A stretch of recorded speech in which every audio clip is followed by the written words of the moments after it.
Do you need a shipping insurance? Do I need a shipping insurance? Honestly, I've been doing sourcing for 20 years. I never gave too much thought on getting a shipping insurance until I lost a container that was $83,000. So in this video, I'm gonna share with you the pros and cons of getting the shipping insurance, whether or not you should get one, how much does it cost, and what is the best place to get one if you need one. Let's get started.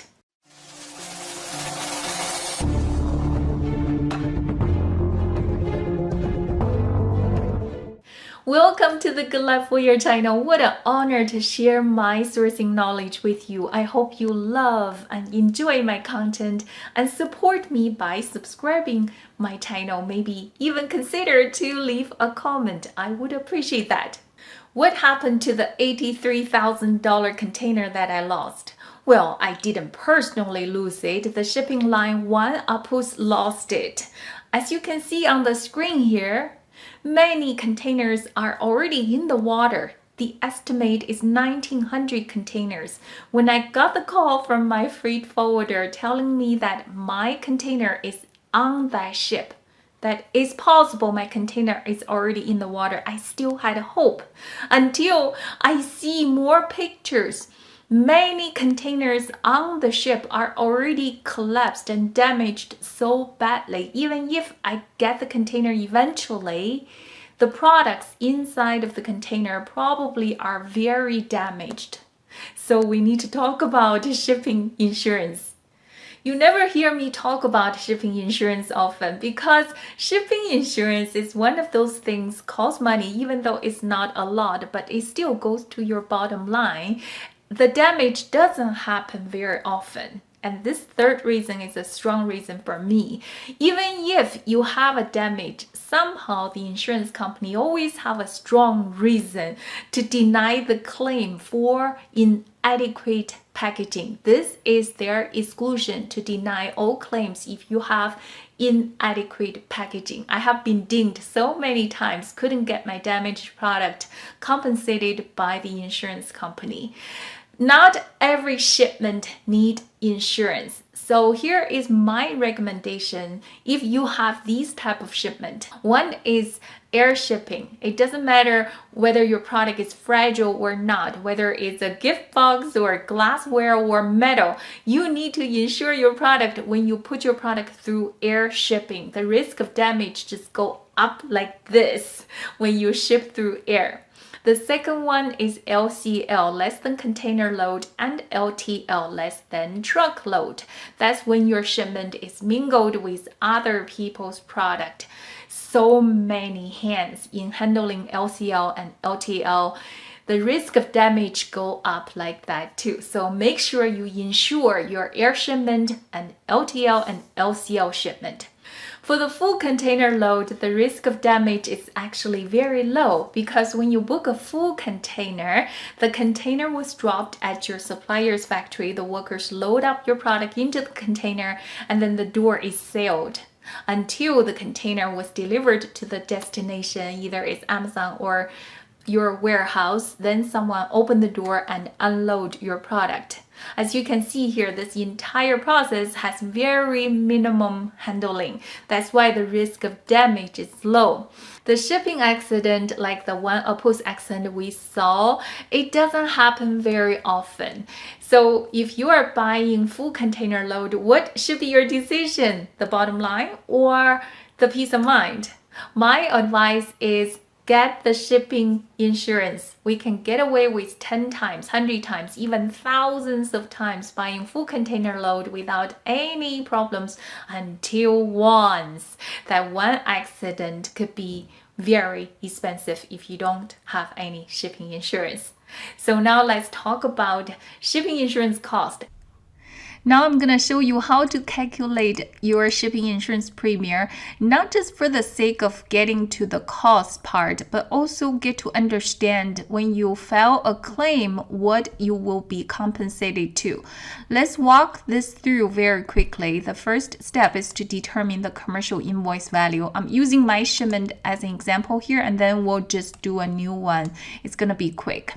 First step, determine commercial invoice value. Mine is about 83,000. Add the shipping cost. Mine is a 40-foot container. Let's just say this container cost $4,500. It's going to be between $4,500 to $5,000. And then we add other expenses. I'm going to explain this in just a little bit. Now we have a subtotal $99,000. If you double click here, you can see the sum total here. Now we add insurance premium. This is kind of odd. They add the insurance premium back to the total value. If you are getting insurance from your freight forwarder, you're going to get probably between 0.35 to 0.65 as your rate. I'm putting down at 0.50 here. So this is part of the insurance cost.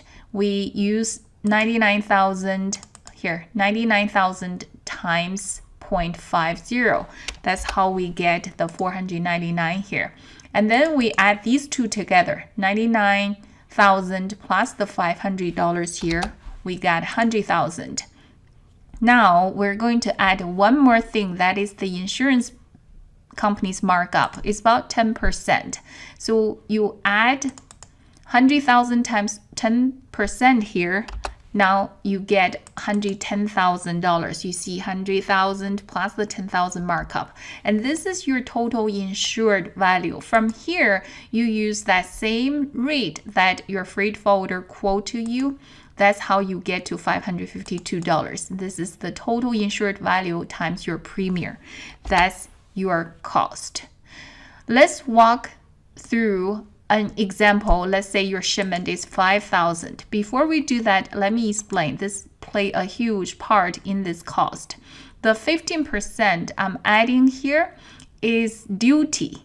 Believe or not, if you lost your shipment after it's cleared or damaged, the entire container is damaged, you can file the claim with the duty because you paid to the custom. In my case, this is $83,000 worth of the goods times 15%. See, this play a huge part because if I don't have the duty, let's say if the tariff is removed, this 552 will be a little cheaper. That's why I want to explain here. Let's use your shipment as an example, and we're going to walk through this quickly.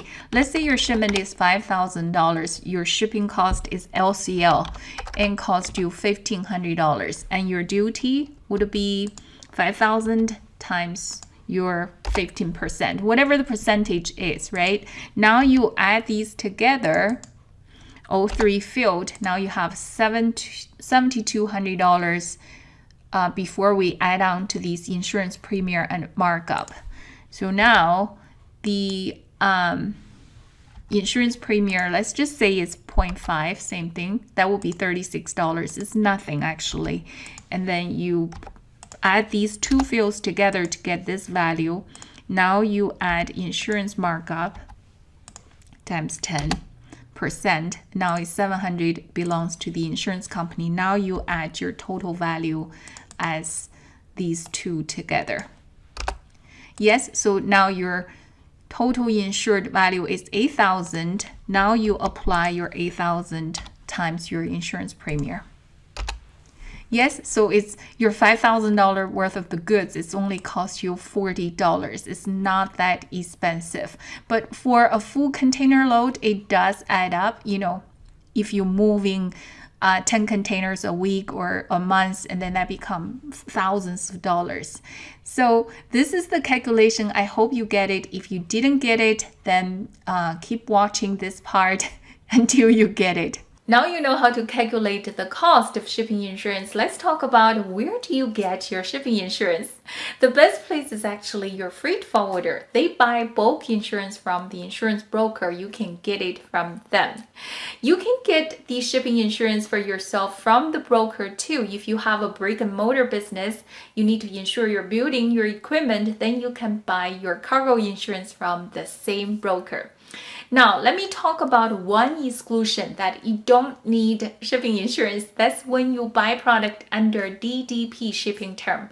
When your supplier quotes you DDP, deliver duty paid to your place, that means they owe this product all the way to the time when it's delivered. If there's damage or lost, it's on them to replace it for you.